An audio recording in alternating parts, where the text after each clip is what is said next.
Oh, angle it right. Haha. There we go. Oh, all right. All right. First time doing this, I guess. Well, I should introduce myself. My name's Matthew McGraw. I'm 18 years old. I just graduated high school a few months ago. And I love politics. And I just spent the last 3.5 hours watching a bunch of interviews from Tucker Carlson with almost all of the Republican candidates for the primary for the presidential election, except for the most obvious one, which is Donald Trump.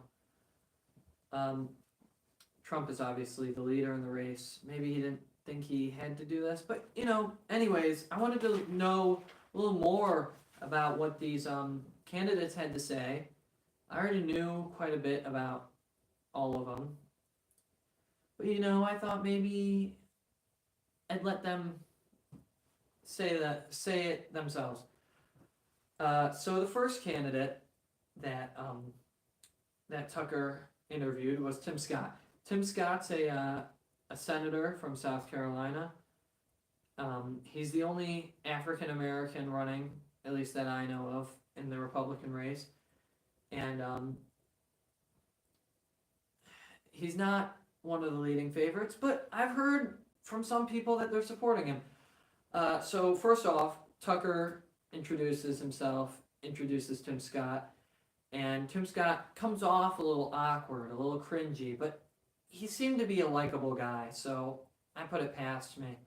The first thing Tucker asked Tim Scott about was Ukraine and his foreign policies,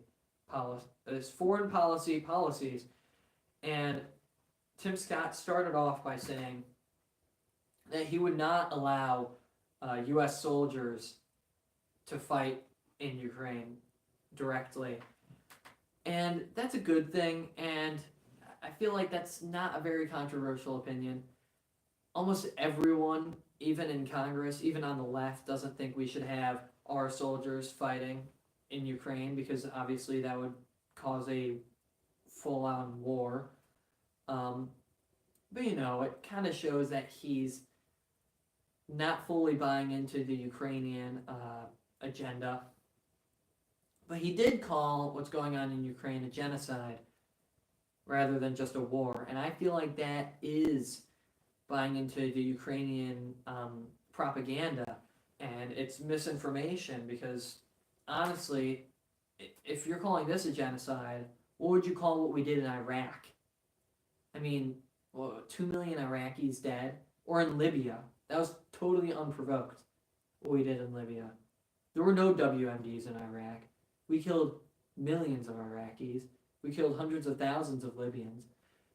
Calling what's going on in Ukraine a genocide would mean that we've committed multiple genocides. So I think it's just, it leaves a sour taste in my mouth, especially when you can see that both sides have committed pretty bad things. I mean, obviously Russia started the invasion, and that might be a reaction to U.S. policy or Ukrainian policy trying to join NATO. But it doesn't mean that the Russians haven't done anything bad on their part, and it doesn't mean that the Ukrainians haven't done anything bad.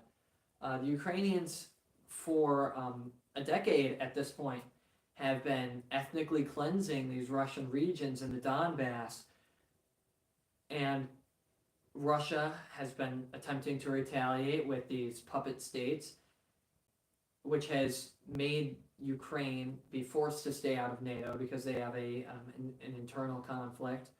But now it's a full-on war, and Ukraine's done a lot of bad things as well, so has Russia. But we'll get into that. I just want to know the policies for today because I want to present this to you guys in a light where you can kind of look at the policies from, my perspective.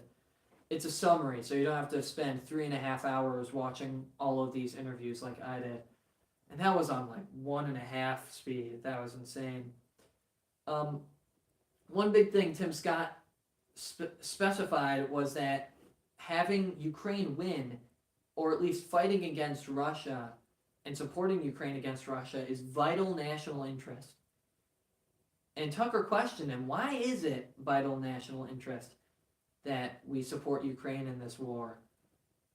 And he clarified it was to uphold our system, uphold the international system of NATO, and what I assume he meant was the unipolar moment.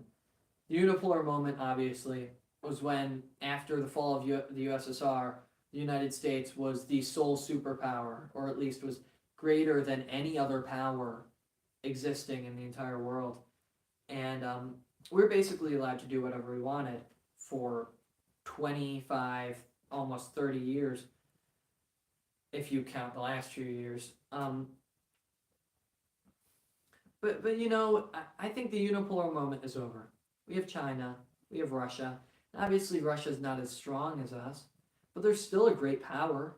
They're still threatening to other nations around them. They're at least a regional power, and if you call Iran a regional power, you must call Russia a great power. China's clearly a great power. China's almost as powerful as we are economically, and militarily, they're gaining on us. And their population is so massive, their pools of manpower to mobilize against us in case of a war, I don't even know if we'd be able to survive against China and Russia if that alliance continues. And that was another thing that Tim Scott talked about a little bit, this idea of an axis of evil of China, Russia, and Iran. And he says that we have to push against that. He thinks that we need Ukrainian victory and to expand the military-industrial complex to kind of show that we're not backing down against these countries. However, I think that we've kind of forced these countries into a corner. Why do we support Iran? Or why don't we support Iran? I mean, Iran has been on the brink of nuclear weapons for 2 decades. That's the entire point on why we're so against Iran, because they're 2 months from having weapons of mass destruction. They've been 2 months away for 2 decades. Is it not going to happen? I mean, you can't say that our policies of paying them millions of dollars have been successful or good by any means. I think it's just ridiculous. But we've kind of pushed these countries into this axis of evil, as they call it, in my opinion. We've forced them into this relationship to oppose us. But we'll get into that later, because the other candidates, almost every single candidate talked about foreign policy, specifically the Ukrainian-Russian conflict. But not every candidate talked about the drug crisis. And Tucker asked Tim Scott his opinions on the drug crisis. And Tim Scott had a weird response. And I see a lot of Republicans talking about this. He says that the drug crisis stems specifically from mental health issues. And I think a lot of things nowadays do stem from mental health issues. But the drug crisis, I'm not so sure. And Tucker wasn't so sure either. So he questioned him, he pushed him to talk about the southern border a little bit. And Tim Scott admitted that he wanted to close the southern border and turn the 87,000 new IRS agents to take that funding and implement it into border agents and border security. He also said that gun violence was a result of mental health issues, which I agree with, actually. I think our country does have a mental health issue, but I'll get into what causes that later. He never specifies what causes that. He just says, we have a mental health issue, and that's what's causing all these big problems. But when you're saying we have problems, you got to come up with solutions. As a candidate, I expect you to not just identify the issues, but come up with at least generalized solutions, ideas that don't have to be super specific, but can kind of be put in the back of your head for when you do become president and you want to implement some of those solutions. But if you don't provide any solutions, Tim Scott didn't really provide any solutions to this mental health crisis he talks about. So that kind of left me wanting more. But he did address how he'd stop the crisis at the southern border. He said sanctuary cities. He'd stop sanctuary cities. And then Tucker asked him, how are we going to deport these people? And he said, it's a lot harder than you think. It's a lot harder to deport millions of people. And Tucker calls him out on people using fake social security numbers. Everyone has phones nowadays. We can track them with that. I mean, the government already does that using the Patriot Act. They just spy on us, like, completely legally, apparently.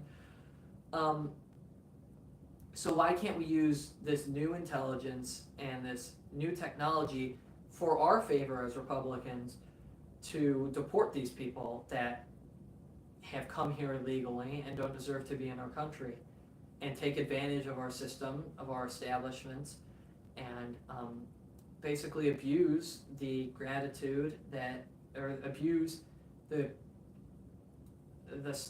tax money and the charity that American citizens have given them. We need them out, in my opinion.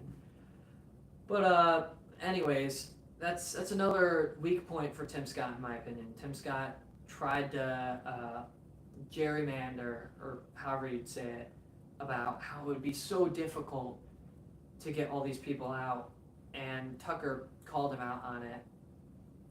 Really obvious solutions, real quick. And Tim Scott tried to play along, being all happy, like, I'm going to hire you when I get in office. But it's just ridiculous.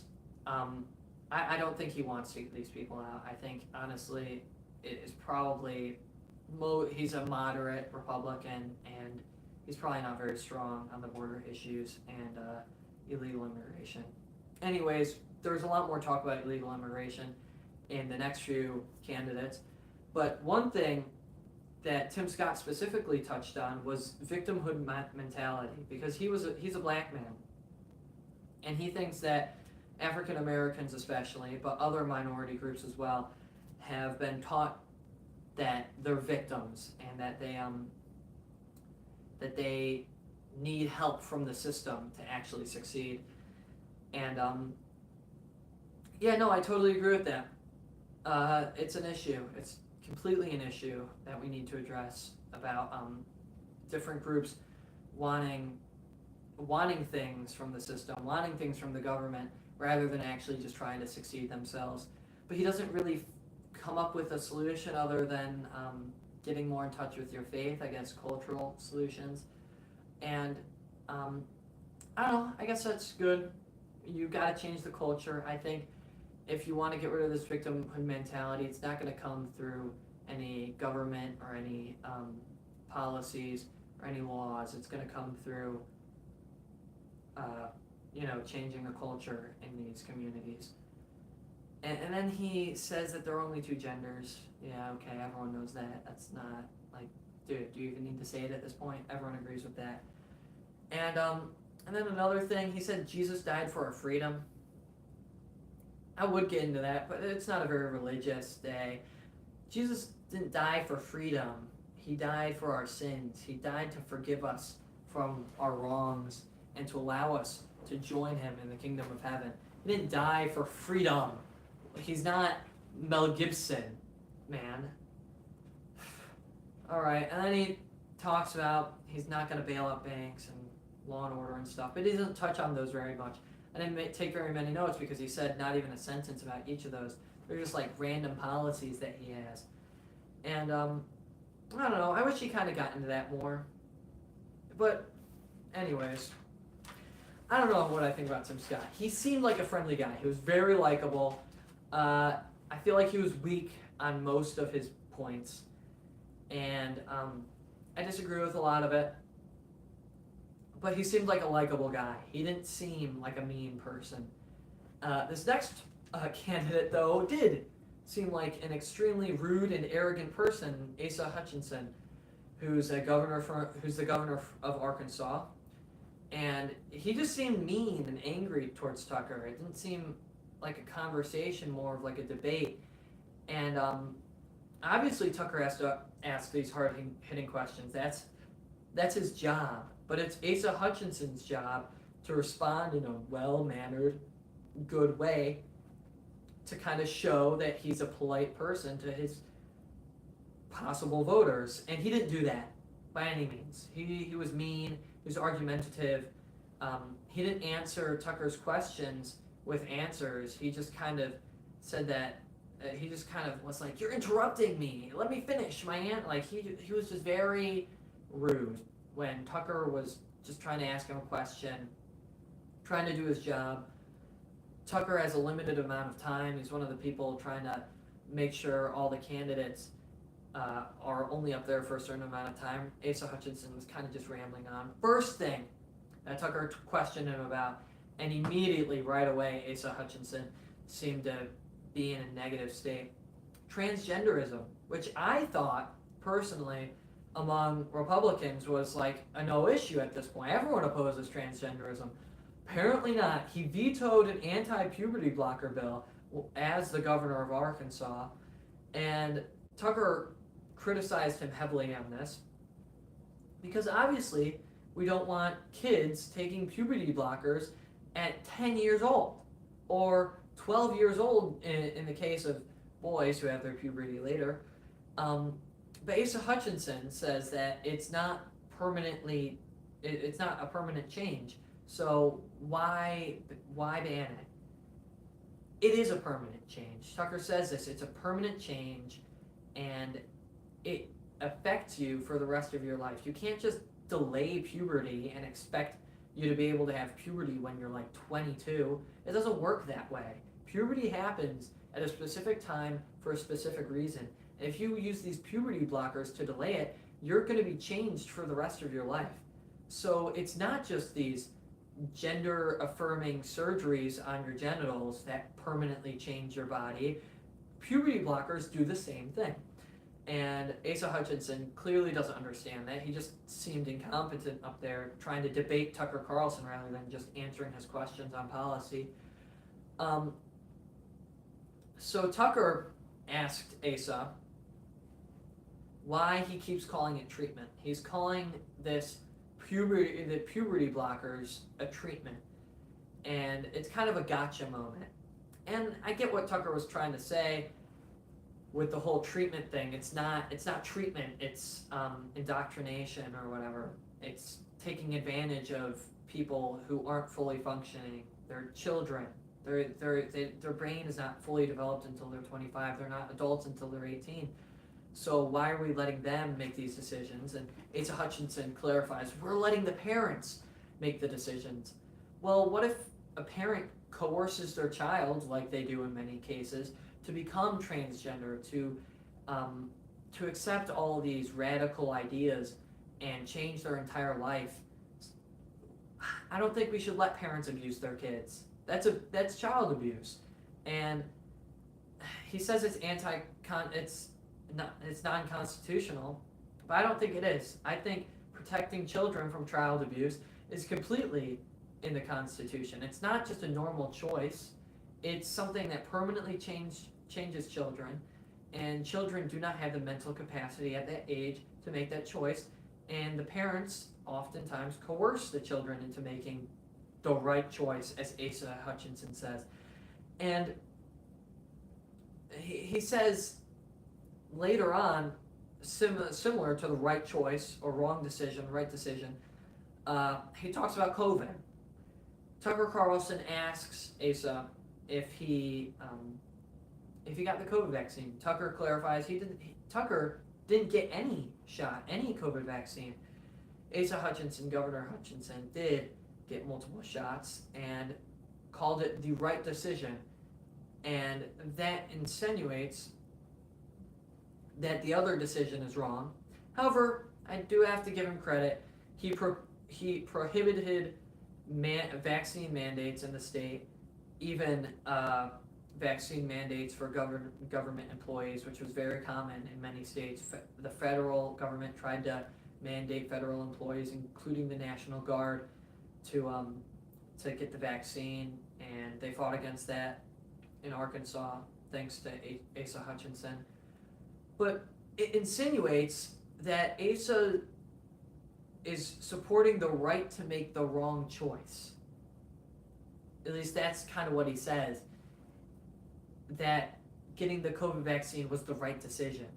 I don't think it was the right decision, especially not for everyone. People were permanently hurt by the COVID vaccine, like health side effects, heart specifically, and the cardiovascular system had a lot of different side effects, and people were practically killed by the vaccine. But I do think Asa Hutchinson, even though he doesn't have the right opinion about the vaccine, he didn't have the right opinion on governing during COVID. He allowed all businesses to stay open and even eventually opened up the schools full time, unlike the rest of the country. So even though I disagree with his opinion on the vaccine, I guess his policies were good enough, right? He didn't ban the vaccine, but he banned the vaccine mandates. Good enough. He did a good job there. So I'll give him credit there. Asa Hutchinson, I guess, even though I totally disagree with his opinions, his law and his policies that he implemented as governor of Arkansas were good. Except for obviously the vetoing the puberty blocker bill. That was not good. That was bad. Then they end up talking about the southern border, as I said we'd mention again earlier, and he talks a lot about the cartels. He says we need to say the cartels are terrorist organizations. And I guess, I don't know what that's going to do. What are we going to do? Go send Marines and Navy SEALs over into Mexico to deal with the terrorist organizations? That's stupid. He also calls the United States a land of immigrants, and said he was very pro-immigration. I don't like that. We're being invaded. 7 million illegal immigrants are coming into our country every year during the Biden administration. That's an invasion. Just like Tucker says many, many times during these interviews, it's an invasion of our country. Not only the fact that these people are coming in, but they're bringing these drugs in. But I think even if they weren't bringing these drugs in, it's an invasion. We can't support these people. These people are poor. These people are violent in many cases. I mean, Trump said Mexico isn't sending their best. They're sending their worst. They're sending their rapists and their violent criminals and their murderers. And you know, not in every case. But I love President Trump, so it's tongue-in-cheek. But I'm not pro-immigration, especially when it's 7 million undocumented migrants coming in every single year. That's not a good thing, ever. We can't handle that as a country. And Asa Hutchinson apparently thinks we can. Tucker pressured him to want to use the military to secure the southern border. He said he would not. He would not use the military because we need to continue overseas operations in the Pacific and Europe. And Tucker questioned him, what's so important in the Pacific, in the Philippines, that's more important than our own southern border? That's more important than this invasion that's happening here. And he said that we need to protect Taiwan from China. I get that we have foreign adversaries, but I think trying to protect Americans first from these issues that are happening here, the invasion here, is more important than the hypothetical invasion of the Taiwanese. As president, you represent Americans, not Taiwanese, and I get that China is a threat and is a foreign adversary. However, we're being invaded on the southern border. We need to deal with that now. So I think having all of our military overseas isn't going to help when we have stuff going on here right now that requires more attention because it's more important to the average American. China is not killing the average American. Mexico is. 100,000 deaths a year from fentanyl coming across the southern border. China's not doing that. Russia's not doing that. That's Mexico. And we need to deal with that now. All right. As I was saying, he finally kind of caves into Tucker a little bit and agrees on we need to economically pressure Mexico into stopping these cartels and stopping the fentanyl crossing the southern border. I guess that could kind of work. I still think the military at the southern border is the best idea. Tucker is totally right about that. And then he talks about his faith. about wisdom and accountability, and how that comes through Christianity and God. And I don't like Asa Hutchinson, especially after I watched today. And I don't dislike Tim Scott, but I don't love him. However, I like how they talked about Christianity. And I like how we're trying to bring Christianity and Christ back into the mainstream, because at the end of the day, that's the most important thing.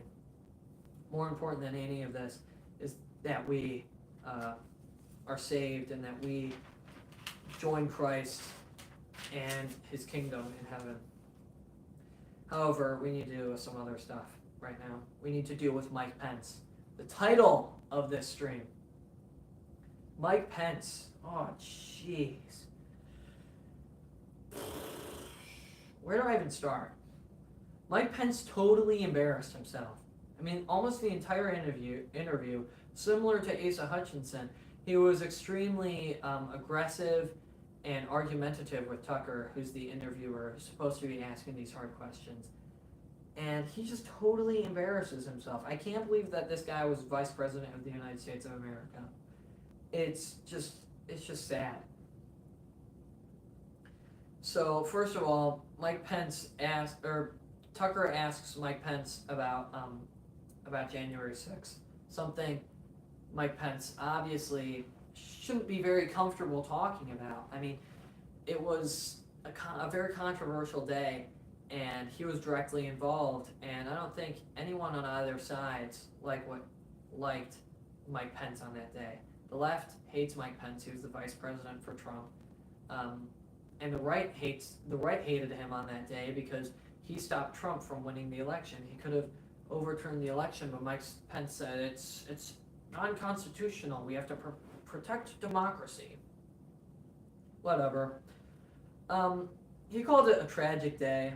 He said it wasn't an insurrection, it was a riot. But then he also said, quote, our institutions held, which insinuates that it was a coup, that it was an attempted coup, and it was that they were trying to replace the institutions that held. And he said that the January 6th rioters needed to be held accountable. We need to hold those accountable. I think that's betraying people who voted for you. I mean, these people voted for Donald Trump. They voted for Mike Pence for vice president. And not only did they vote for them, they drove hundreds of miles or flew hundreds of miles, even thousands of miles, to come to Washington, D.C. to protest because they are mad. They had a reason to be mad, right? Our elections were fraudulent, possibly. And they wanted to fight for and represent Donald Trump, who was the President of the United States. And I think they were betrayed. They went into the Capitol. They were allowed to by police. And it's their Capitol building. We pay for that building with our taxes. It's our building to go into. And I think arresting people who are in there who didn't really, did they really hurt anyone? You can talk about the police officer who had a heart attack or whatever. That was later in the day. That was like 8 hours after everyone had left. I don't think there is anyone who should be held accountable. I think these people are almost innocent in all cases except for the ones who vandalized. And even then, they were mad, and they had a reason to be mad, and we should address their grievances. Anyways, Mike Pence just doesn't really have anything. He's just trying to avoid the questions. He said that the 2020 election was legitimate. I don't know if I agree with that, but we won't go into that. That'll be another night. And he also said history will hold Trump accountable, like Trump did something wrong. You're betraying your president. You betrayed the man you worked for 4 years. No one should vote for somebody like that. Mike Pence wasn't loyal to Trump. He won't be loyal to you. Don't vote for Mike Pence. especially because he wants to blow up the world. Listen to this. He loves Ukraine. Like, these other guys, they want to stop Russia and stuff. I don't know if they love Ukraine, they just hate Russia. This guy loves Ukraine. He's over in Ukraine all the frickin' time. And he was so proud that the Trump administration started connections with Ukraine.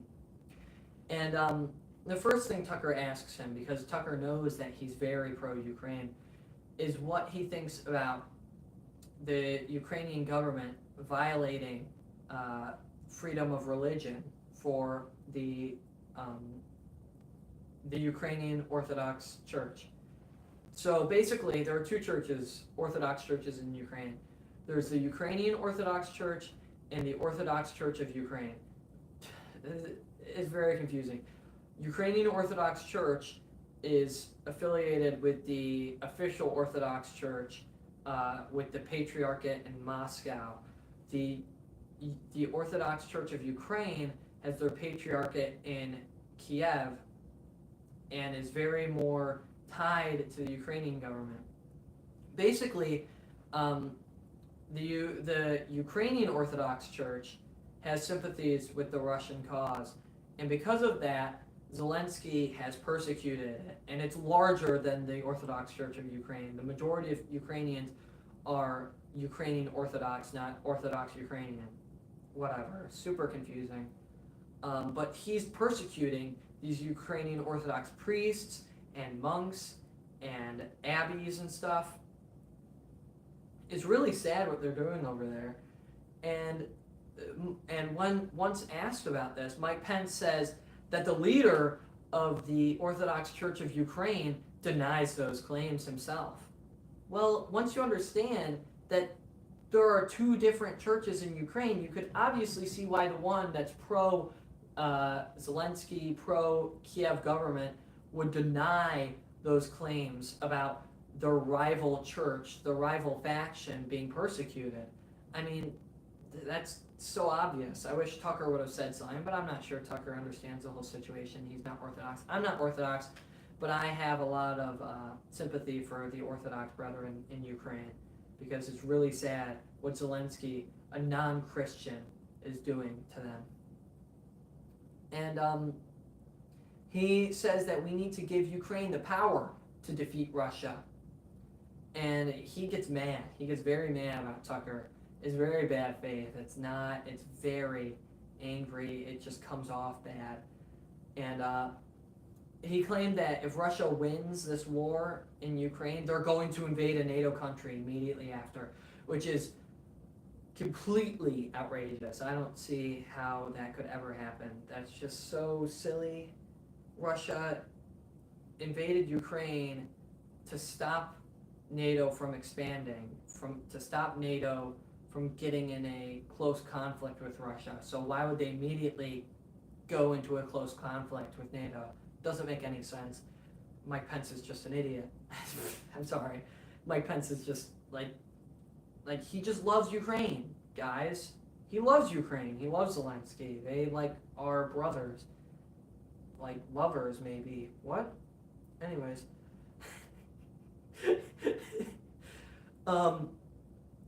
He says we need to deflect Russia and show peace through strength. We need to use a show of strength in Ukraine. We need to give them more tanks. We need to give more missiles and more tanks and more battering whatever to Ukraine, because they need to be a show of strength. And he claimed that China builds a new battleship every month, and that's why we need to show that we're still powerful. Nobody's built battleships in 40 years. The last time a battleship was used was in the 90s in the Gulf War. Because battleships are out of fashion. Battleships aren't something that are used anymore. We use aircraft carriers, cruisers, destroyers as a flanking and a, a small target. Cruisers have replaced battleships for the most part, because battleships are super vulnerable to submarine attacks and air attacks from aircraft carriers, and that's why we have much more aircraft carriers and cruisers and destroyers and submarines than battleships. China doesn't build battleships. I don't think China has a single battleship in their arsenal. I know I'm kind of like harking on this. Also, it'd be ridiculous for China to build an entire battleship every month. I don't even know if that's physically possible. Battleships are the largest ships and the most complex ships. So building a new one every month is like unfeasible and will not happen in 2023. We haven't used a battleship in 30 years. China hasn't used one since World War II. I'm 100% serious. So maybe he's just being like, maybe he's just mistaken. Maybe it's just like a misspeak. Like he didn't mean what he said. But it's he's just lying, I think. He said we need to invest more in national defense. I don't think that's something we should do. I think we spend so much on the military already. The military-industrial complex controls our government. It's the reason why we get into so many of these wars. It's the reason why we're so invested in Ukraine right now, in my opinion. It's not just to stop Russia. It's the military-industrial complex. They want to target. They want money. And the senators, the representatives in the House, they get paid their elections, their election money, even their salaries in some part, which is super corrupt, get paid by these military contractors, and then in turn they want to support Ukraine as much as possible because that gives you the military contractors somewhere to go, somewhere to gain profit from. That's how the military-industrial complex works. So yeah, he said that Ukraine needs more tanks. That's the military-industrial complex. That Ukraine doesn't need more tanks. We need to get the hell out of Ukraine, in my opinion. We need to secure the southern border. We need tanks on the southern border. We need to build a wall with tanks on the southern border and not in Ukraine. And Tucker called him out on that. Had a big gotcha moment there too. And I don't know, Mike Pence embarrassed himself. So Asa Hutchinson, angry, argumentative, don't like him. Same with Mike Pence. Mike Pence was like Asa Hutchinson, but even worse, just completely clueless. Next one was Nikki Haley. I thought I wouldn't like Nikki Haley that much. I didn't love her at all, but I do think that she seemed knowledgeable. She dodged a lot of questions. She didn't answer straightforward, but she was at least knowledgeable. She knew what she was talking about for the most part. Tucker asked Nikki Haley about the 2020 election because she was the former governor of South Carolina, and she has experience with elections and election policies in her former governorship. And she says that we need to show ID to vote to ensure election integrity. And yeah, no, totally. And for whatever reason, that's actually a controversial take amongst all of politics, especially the left. They don't like that at all. They hate the whole voter ID because apparently black people and homeless people can't just go and get an ID easily, which, I don't know, that's just stupid. Black people aren't idiots. They can go get a voter ID. They can go get an ID. If they are dumb enough, if anyone's dumb enough to not get an ID, maybe they shouldn't vote anyways. She was iffy on the paper ballots argument. So was Mike Pence. Tucker was really harking on the paper ballots only. Bring it back to the 90s, bring it back to the 80s. Secure our elections with paper ballots rather than these electrical machines that can be tampered with. And I feel like that would cost a lot more money though, and a big point of spending nowadays is elections, not only for candidates but also for the government. The federal and state governments spend a ton of money on running elections, and I don't like the government spending all of our money. I think the government should be making a profit, honestly, and be saving and reinvesting in infrastructure and other things that can make the economy flow. Speaking of, I'm not opposed to the 87,000 IRS new employees, because I think that a lot of rich people get away with not paying their fair share in taxes, and I think getting these 87,000 IRS employees, if they target the rich, will be a good thing. If they target the middle class, though, that's really not going to change anything, because for the most part, the middle class is paid in wages, whether that be large hourly wages or weekly to 2 weekly, monthly wages, and it's directly taken out of their paycheck automatically. It's withheld. And so I don't really think the IRS will be taking from the middle class. They'll probably be investigating more rich folk. And that's a good thing. The rich people need to pay their fair share, and they're not for the most part, because they're able to afford attorneys and accountants who can get them out of paying the full amount, or because their businesses, they can reinvest in other things and they're not paid in wages and hourly earnings like the middle class are, and that means that their taxes aren't automatically withheld, and so it's a lot easier to get away with these sort of things. So I'm not fully opposed to the IRS agents, because that is securing a new level of income for the federal government, and hopefully in the future that means that that we can run a profit or get the income a little higher. But if they're attacking the middle class, if they're attacking the lower class even, that's not a good thing. And I don't know, I might change my opinion on that. I'm not fully on board with that, but I'm also not fully on board of getting rid of all 87,000 new employees. All right, so they talked about the economy and mental health and healthcare. And another thing about mental health causes homelessness, which I guess mental health causes everything wrong with this country now, I guess. Mental health treatment needs to be more accessible. A connection with doctors needs to be more accessible, says Nikki Haley. And Tucker Carlson said, but our current treatments aren't working.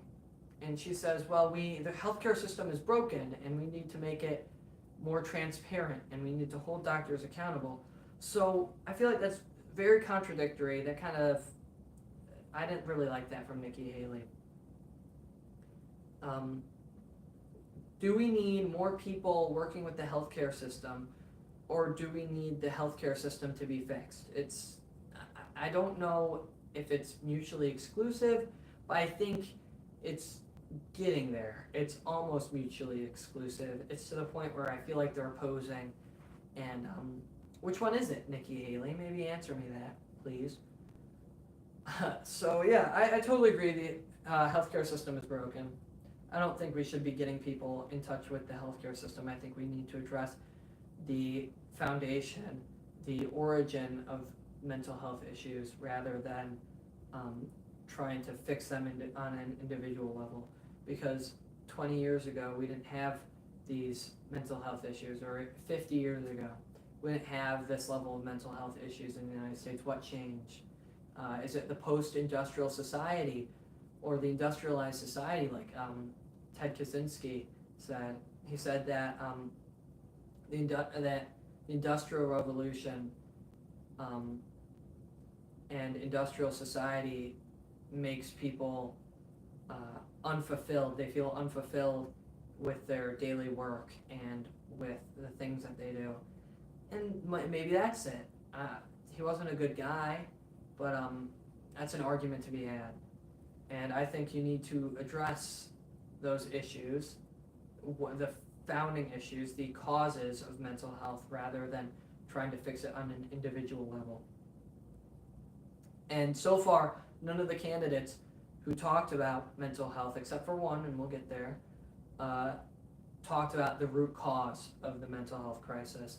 They just talked about the next solution. And that's a big issue with politicians. They never address the root cause. They always try and find a solution on the individual level, a reactionary solution, rather preliminary and not preliminary, a preemptive solution.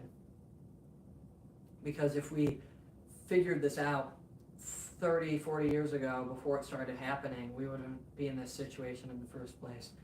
And now we've got to figure out that root cause, and we got to hit it at the head, right? You're not shooting somebody's leg, you got to shoot them in the head if they're going after you, right? Sorry, that sounds crazy, but that's how self-defense works. Somebody's trying to kill you, and the mental health crisis in America is killing people. It's killing children. It's killing homeless people. It's killing 100,000 Americans a year if you count the fentanyl, Tim Scott said, the drug crisis is largely caused by the mental health crisis, which I'm not 100% sure, but there's a connection there. It's not exclusive. There's definitely a connection there. So yeah, we need to address the mental health issues, and we need to address it at its root cause.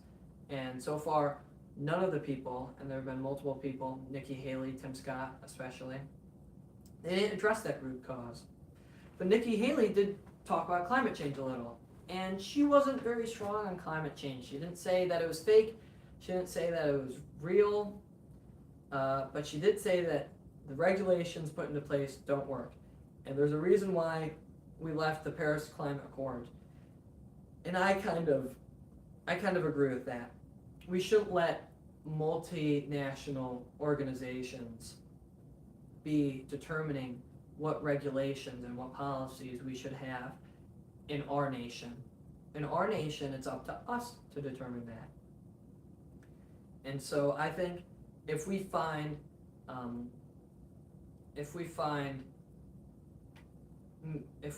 climate change to be a significant enough issue, which personally I do, I think that regulations, and we need to find specific ones that do work, is a solution that could be had. Or maybe, I don't know, like more taxes for people that pollute. I think that's probably already a thing.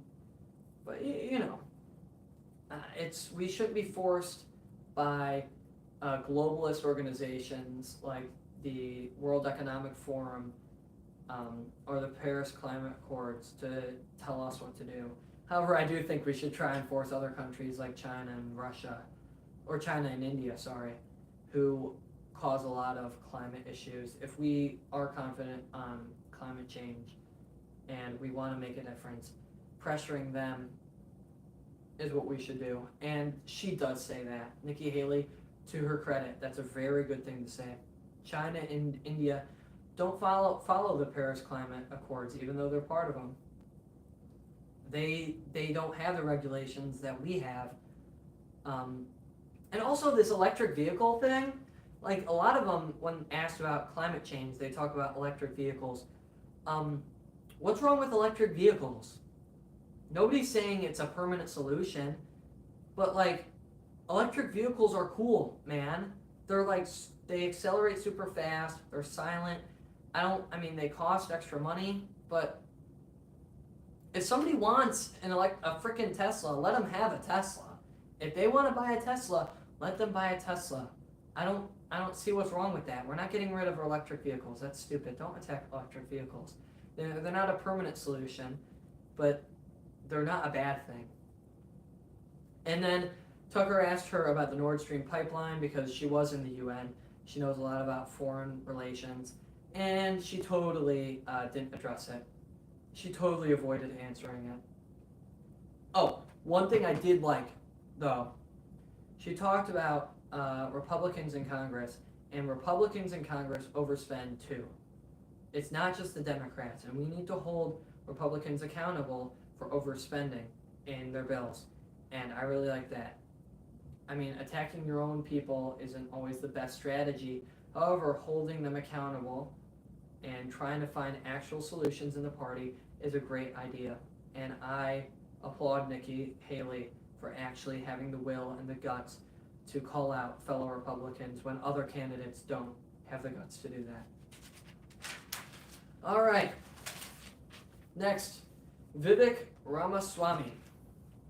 I'm just going to call him Vivek. I don't really know how to pronounce his last name. Sorry. He's not a politician. And I like that a lot. He's a billionaire, just like Donald Trump was. He's an outsider in this race. And just like Donald Trump, he says a lot of the things that people want to hear. However, I think a lot of his voting will be coming from that Trump base, but they're so dedicated to Trump, I don't think he has a chance, unfortunately. I liked what Vivek had to say a lot. He talked about the state of the country, and I was just talking about mental health and addressing the root cause of the mental health crisis. Vivek does this.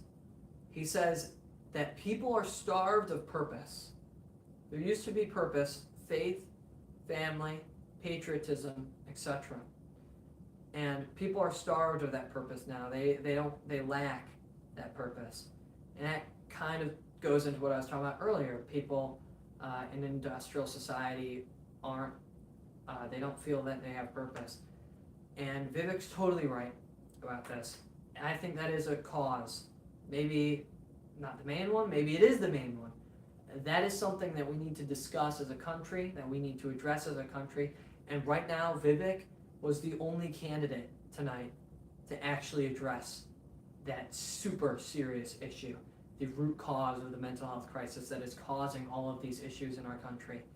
And he addresses it head on. Is it right? Maybe. I'm not going to say it's wrong, because I totally agree with him on a lot of these points. But he addresses it, and that's super important. That's super admirable. And so far, when he started out with that, that's awesome. He started out addressing what I've been waiting for people in these interviews to address for what at this point it was 2.5 hours, pretty much. 2.5 hours I've been waiting for somebody to finally address this when they keep talking about mental health, and he does right away. Good job. That's an A+ there. And he says that the problems that are happening now, a lot of these problems are a symptom of that void of purpose. And yeah, he's totally right. I mean, we already addressed that earlier. We already talked about that that the mental health thing is causing a lot of problems. The mental health crisis is causing many of the problems we have. And the mental health crisis is that void of purpose, according to Vivek. And I agree with that, for the most part. And maybe it's not 100%. But for the most part, people starved of purpose is a big reason why we have these issues. One thing he kept going back to is he wants to run for something, not against something. He doesn't want to run against someone and against their policies, constantly attacking. He wants to be promoting his own policies, his own ideas, to reach out to the American people and see if they agree with his proposed ideas. And I think that's very generous. It's very classical liberal in nature. However, I don't think it'll work. If I'm honest, in today's day and age, you have to attack your political opponent, or else you're trying to lose.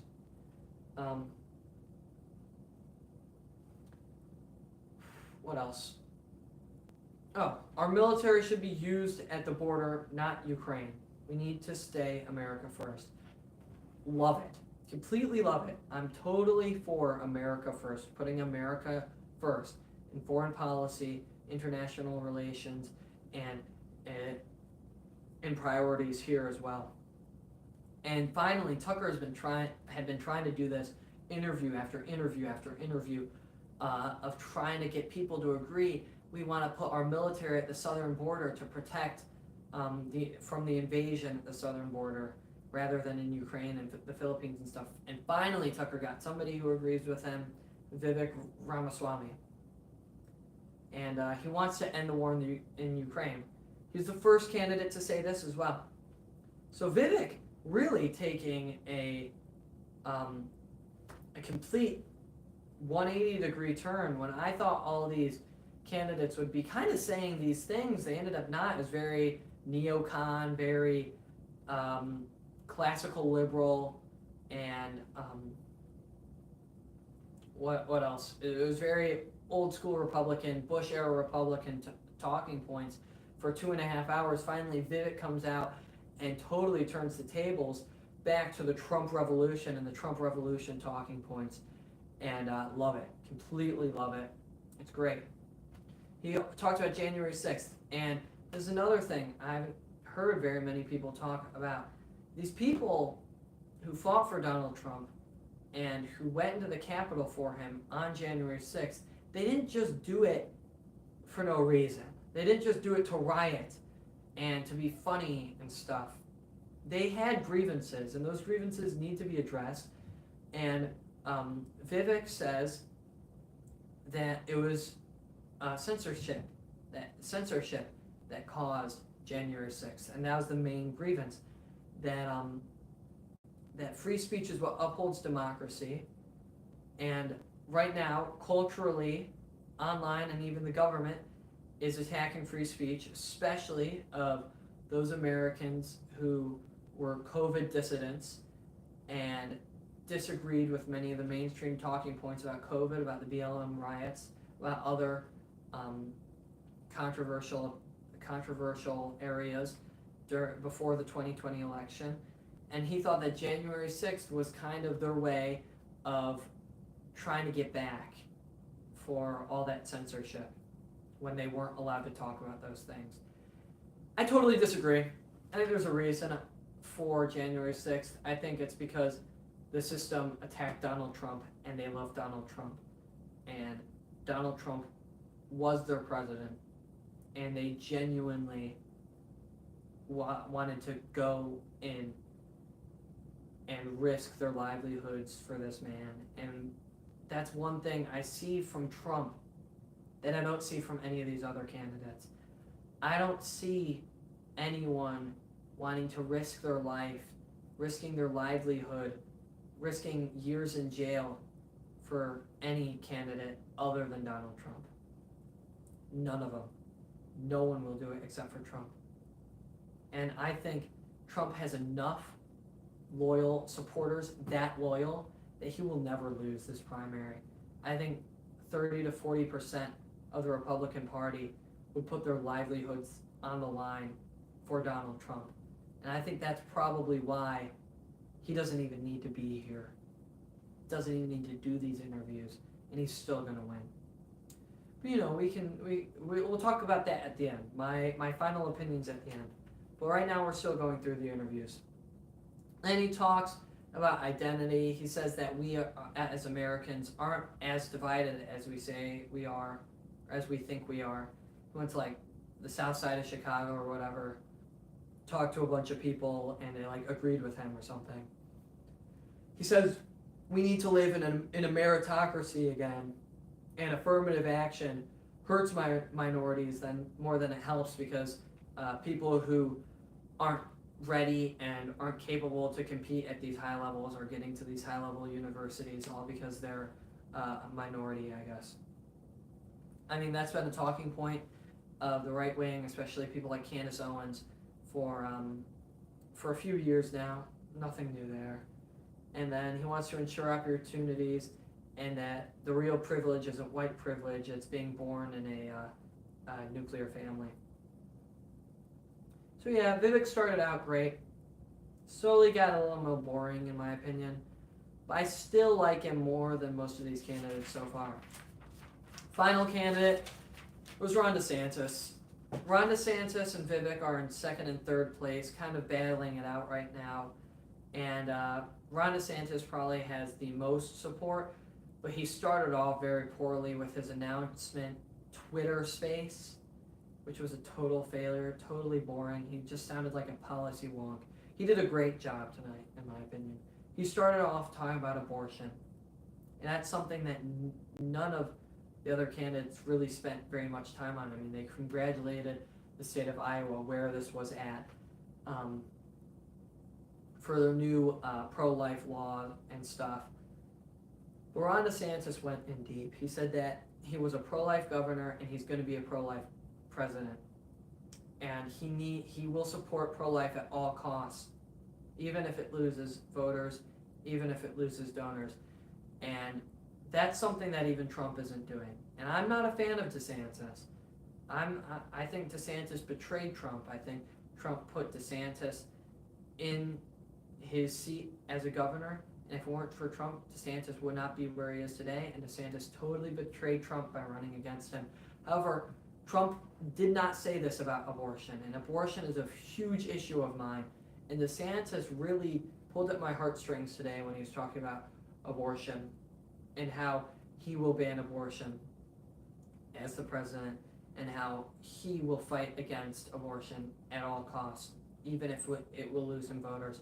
And Trump said that because he will lose a lot of voters for being pro-life, he's going to be a little less pro-life this election. And at least he's being honest, but Ron DeSantis being totally and fully pro-life is a little more attractive than Trump being honest about how he's not going to be as pro-life. Honesty is good, but saving babies is better. And then he talks about climate, and again with the electric vehicles thing, he's talking about electric vehicles and Tesla and stuff, and like it's a bad thing. Like, what's wrong with electric vehicles? I don't see anything wrong with them. I guess you could say they're not the permanent solution, like I said earlier, but like, come on, who cares? Stop China, whatever. Nikki Haley said the same thing. And then he talked about policy, about like some red crap or whatever that comes from the Bay of, the Gulf of Mexico. I guess that's a Florida thing. He's gonna win Florida anyways, man. If you want, like maybe the primary, he wants to win Florida, like. Totally boring. Totally boring. I don't care about your stupid policies and your ticky-tack, bureaucratic policy wonk crap that you were doing as governor of Florida. Talk about like general stuff that applies to the whole nation, not just the Everglades. Like the Everglades National Park isn't the whole country, man. The Florida coast, the Gulf Coast isn't the whole country, man. So talk about stuff that's relevant to us, okay? And that was super boring. That was embarrassing, in my opinion, even though Tucker, as a resident of Florida, was totally interested. But nobody else is. We're in Iowa. Iowa doesn't have a coastline. They don't know what red wave or whatever, red seaweed or whatever it is. They don't give a crap. And then he also talked about converting New Yorkers using common sense and sanity, converting New Yorkers to conservatism. I guess, as a governor, I like that as a governor. I want to be governor of Montana one day, so that is something I'll have to deal with. So I'll have to research a little bit more into his strategies, because it seemed to have worked based on his last election victory, which was massive. And I don't know how that's going to affect America. Maybe it will. Hey, maybe it will as the election's happening. Maybe he can do the same thing that he did in Florida with the rest of the country, and he can win like he wants to. Maybe that's a good thing. All right, maybe he can convince some people. All right, that's a thumbs up from me, DeSantis. Then he talks about foreign policy and his time in the military and how we need concrete goals, not blank checks. We need specific objectives. If we want to intervene somewhere like we're doing in Ukraine, or like we did in Libya, Syria, Iraq, Afghanistan, Iran,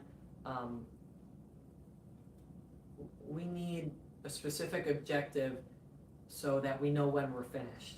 And he was talking about Afghanistan. We were in Afghanistan for 20 years because we never had any specific objective. The objective kept changing. It was getting rid of ISIS, getting rid of the Taliban, creating democracy, upholding our ally or whatever.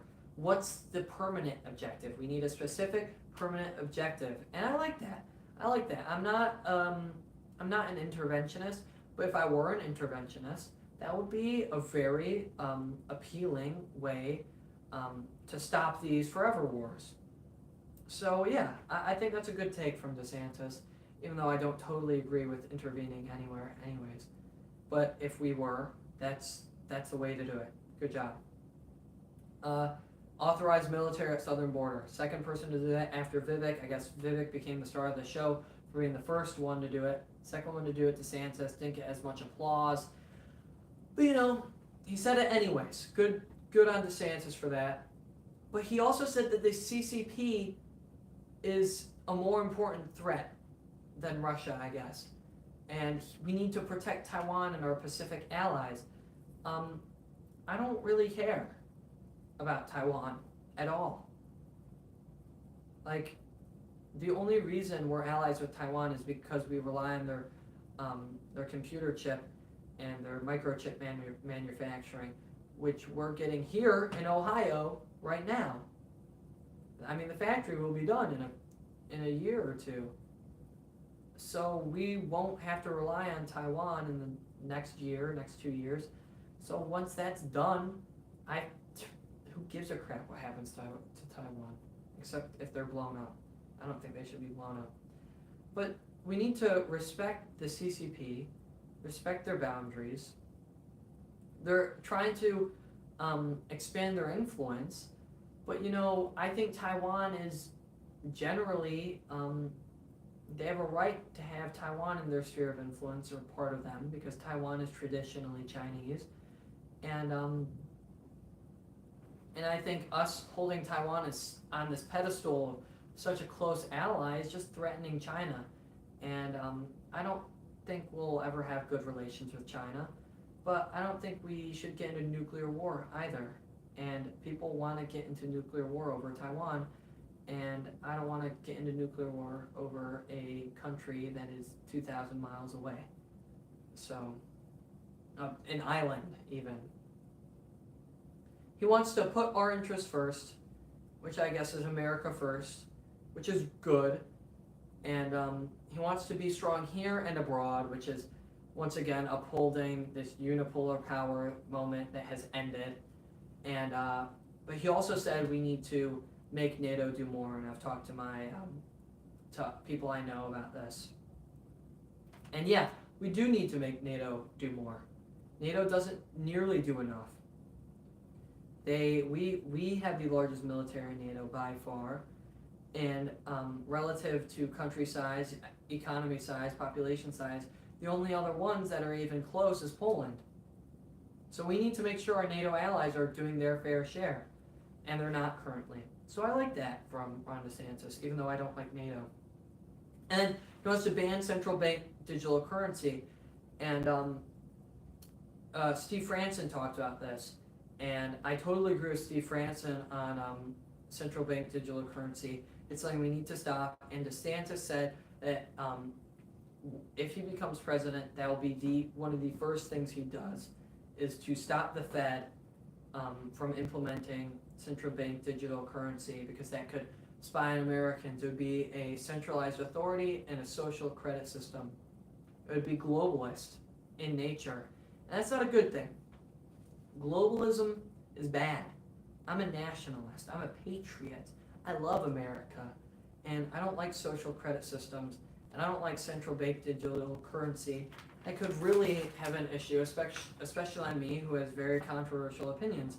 If my opinions aren't good, they could take away my money and not allow me to buy certain things just because of the opinions I hold. And then he goes into bureaucracy. And he wants to replace people day one. He wants to fire people as much as possible. He says we need to fire bureaucrats ASAP, and we have to be willing to do it. And I totally agree. There are only two candidates who I think are willing to do that, and it's Ron DeSantis and Donald Trump. Donald Trump, because he wants revenge. These people totally betrayed him, and he wants to take them out and replace them with total Trump loyalists, and that's great. Ron DeSantis wants to fire these bureaucrats and hopefully replace them with conservatives. and that's great too. Not as good as total loyalists, but it's still an improvement from what we have right now. And so yeah, I think that's a good thing.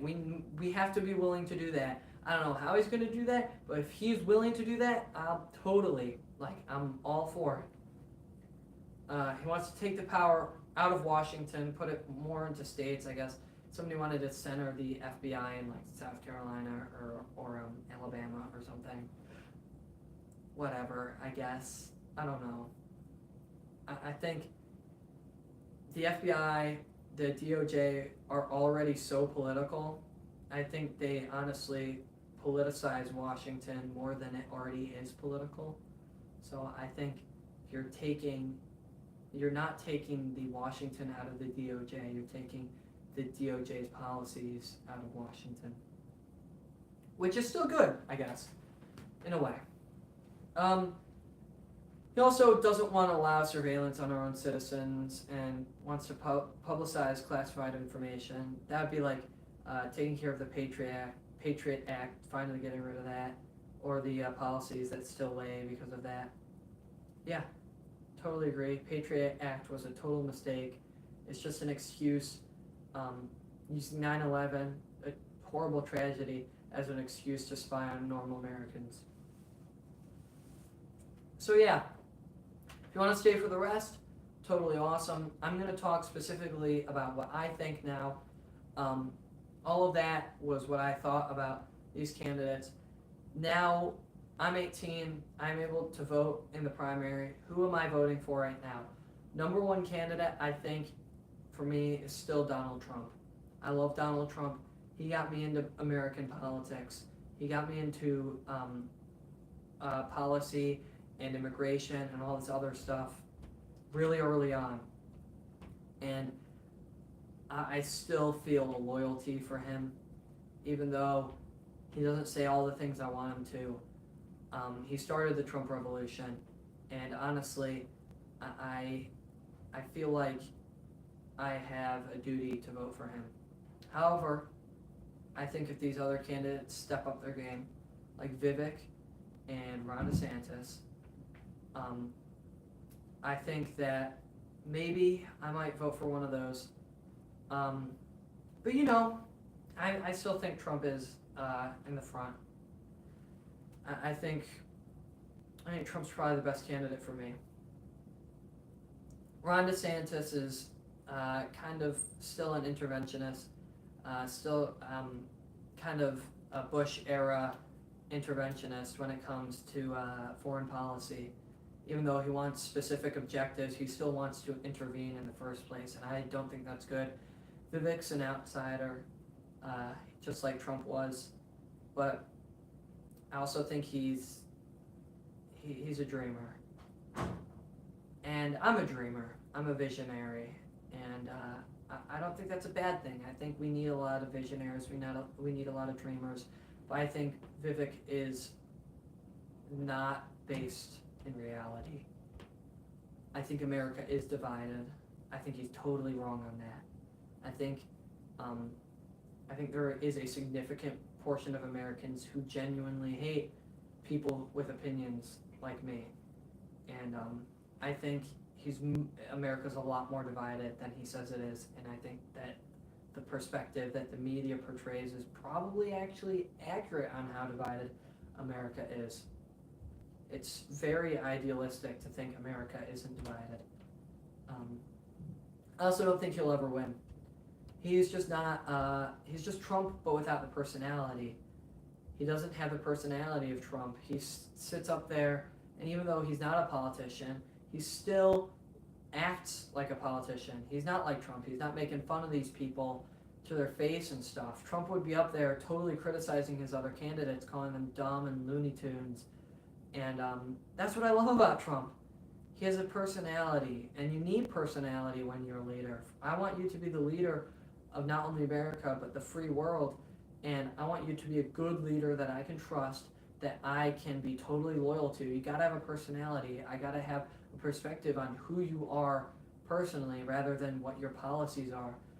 Leaders are more than just the policies they represent. Leaders are also the personality that they put up on stage.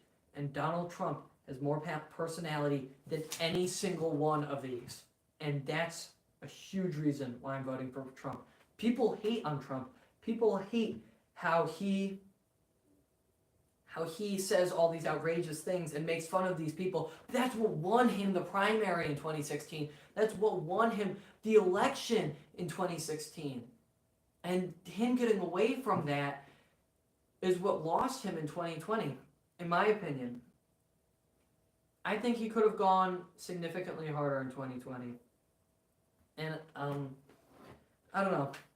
Current state, I love Donald Trump. And these other guys, they're just there for the ride. So, you know what we're going to do? We're going to go and we'll do a little, who's the best? Who's the best out of all of these? Best, number one, Vivek Ramaswamy. Easily the best. Even though I don't like that he lacks personality, he's the best. Second best, Ron DeSantis. Ron DeSantis' take on abortion and being a pro-life president really made me lean more towards him than I did a few weeks ago, because Trump was very critical about him. I do not like DeSantis' donors. They're very anti-Trump. But I don't know. I love being pro-life. So number one, Vivek. Number two, DeSantis. Number three, I'm going to put Tim Scott. Number three is Tim Scott. Tim Scott isn't the best, but, you know, I don't know. What even good can I say about Tim Scott? He's a nice guy. Like, I'm rereading this right now. Like, I don't, who gives a crap? Tim Scott 3, Nikki Haley 4, Asa Hutchinson 5, Mike Pence 6. And you want to lower all those down one and then add Trump at the very top above all of those, you can. But, I don't know. Totally bored out. 3.5 hours I spent taking all these notes for you guys tonight. I hope you appreciated it. I'm going to talk about myself. This is the first episode I've ever done of this show. Conquering Columbia. What does that mean? Columbia, District of Columbia. U, not an O. So Columbia, conquering Columbia would be taking on the establishment, talking about these difficult issues, and really facing Washington, D.C. Head on, rather than kind of aligning myself with them. I want to be the governor of Montana. I don't want to work with Washington. I want to be their enemy. So that's number one. Number two, who am I? As I said, I'm Matthew McGraw. I'm 18. I graduated. I'm from Ohio. I'm going to Montana for college. I won't specify which university. Maybe I will at a later time. I'm majoring in political science, and I'm super excited to go out there. I hope that this will continue when I'm out there. I'm gonna try and let it continue. Maybe it won't be live. Maybe it'll just be like a recorded hour-long show that I'll do little like previews on, or edit it down a little. But it will continue when I'm in Montana, and it will continue. I'm gonna try every Friday after work. And tonight was later than I wanted it to be. I did spend 3.5 hours preparing, so that's why I was so late. In the future, it won't be that late, and it probably won't be this long, but it's my first episode ever, and I spent 3.5 hours preparing, so it better be long, and it better be good. You can tell I took a lot of notes, 6.5 pages of notes, and I hope that this can be a video, and I hope this can be a stream that people can look to if they want to know about the candidates and know about what we learned from the candidates today, rather than watching the whole interview, which I believe, if you don't speed it up, is probably about 4.5, 5 hours. And then if you don't skip the commentary parts, is 7.5 hours long. That's insane. This is obviously a lot shorter than that, even though this is totally biased. It's totally all my opinion. you can make of it what you will. You can take out my opinions and just the policies that I listed down here that they shared, and you can make your own decisions from that, and I hope you will, because we live in America. You can make your own decisions. I hope you make the right one. So yeah, I'm a Catholic. I'm a conservative. I'm not a classical liberal like a lot of these conservatives are. I'm a full-blown conservative. I'm a nationalist. I'm a patriot. I love America. I love my faith. I love Jesus Christ. And if you have any questions, please leave them in the comments. I haven't checked any of the live chat, so we're just going to do that now, I guess, to see if there is any live chat questions. Let's see. Anything?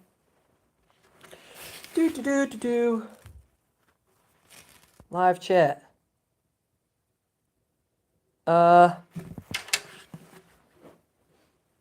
That's sad.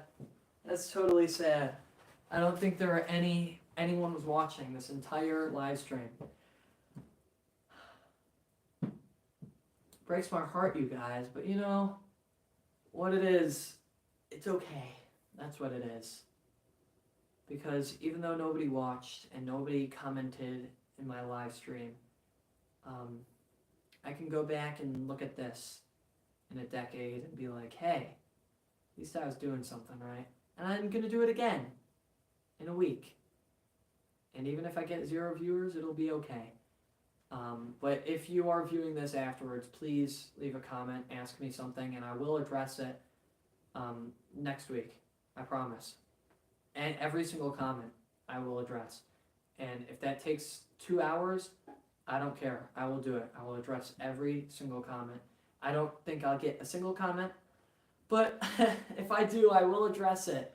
And if you want to contact me, you want to do an interview or something, I don't know if that'll be the main show, only if there is like no news going on.